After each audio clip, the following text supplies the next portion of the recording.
That's probably the limit of my questions. So I thank you for appearing before us, Commissioner, and I'll cede the rest of my time over to you, Chair.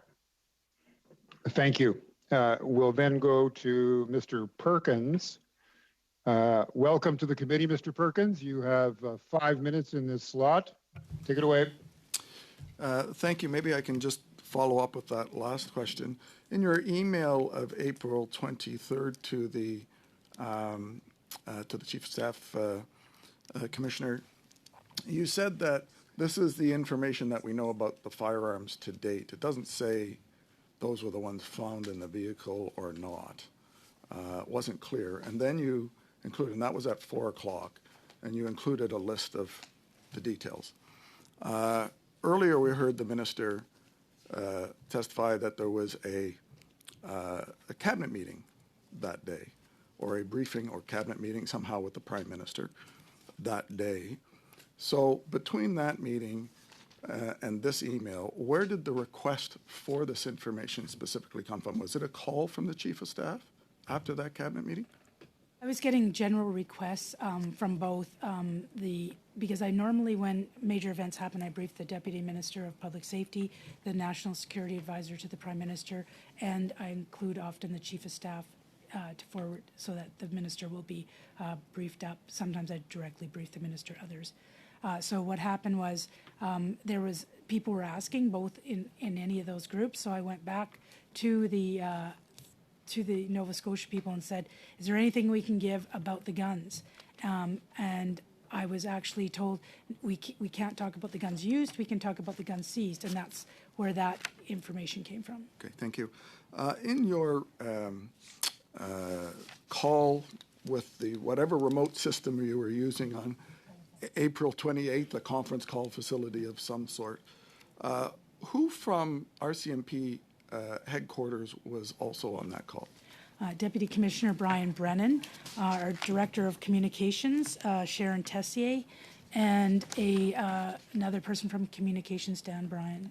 Dan Bryan, the media relations head. Yes.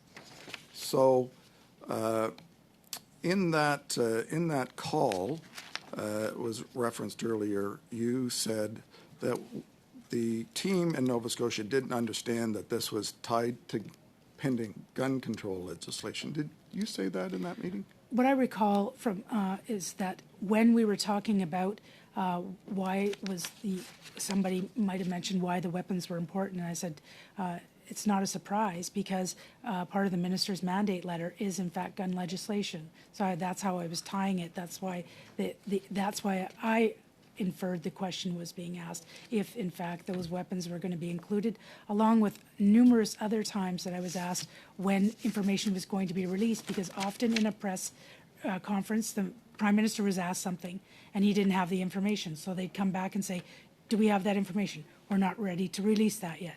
Do you have this, so because they were asked these questions, we were just trying to get them the information that they could release. So, because it was part of an active police investigation, which I believe at the time you were trying to, the team was trying to figure out the actual origin of the firearms that came from, and you're dealing with the United States agencies. Was there any reason why anyone outside that police investigation actually required the details of those firearms for any reason whatsoever in an active police investigation?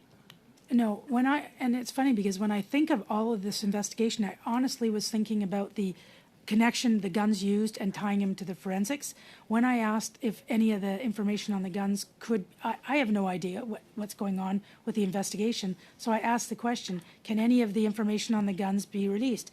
I got an email that you saw on the 23rd with the caveat. I said, okay, great. So, and I literally forwarded the email, or cut and paste and put it towards the people that were asking. Yeah, and in that email you said, please don't give it beyond the because Prime that was the Minister instructions that I was minister. given. But at 10 o'clock at night, 6 hours later, in that email chain, you actually copied 5 other government officials and an RCMP person. So you actually started to disseminate it beyond the two that you had said. I'd have to see that. Yeah, it's on the email that was provided the Mass Casualty Commission. Mr.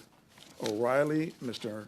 Moreau, Mr. Barrick Stewart, and Vincent Rigby were all Yeah. copied on that same strain. So in essence, you had released the information about the firearms to a large amount of people beyond the Prime Minister. Some of those were, like, my chief of staff has all the information that I had. The chief of staff to like I said, the three primary people and their chiefs of staff usually are included, are the NSIA, the National Security Advisor to the Prime Minister, the Deputy Minister to Public Safety, and the Minister via the chief of staff. Superintendent. Thank you. We're out of time in that round of questioning. I now move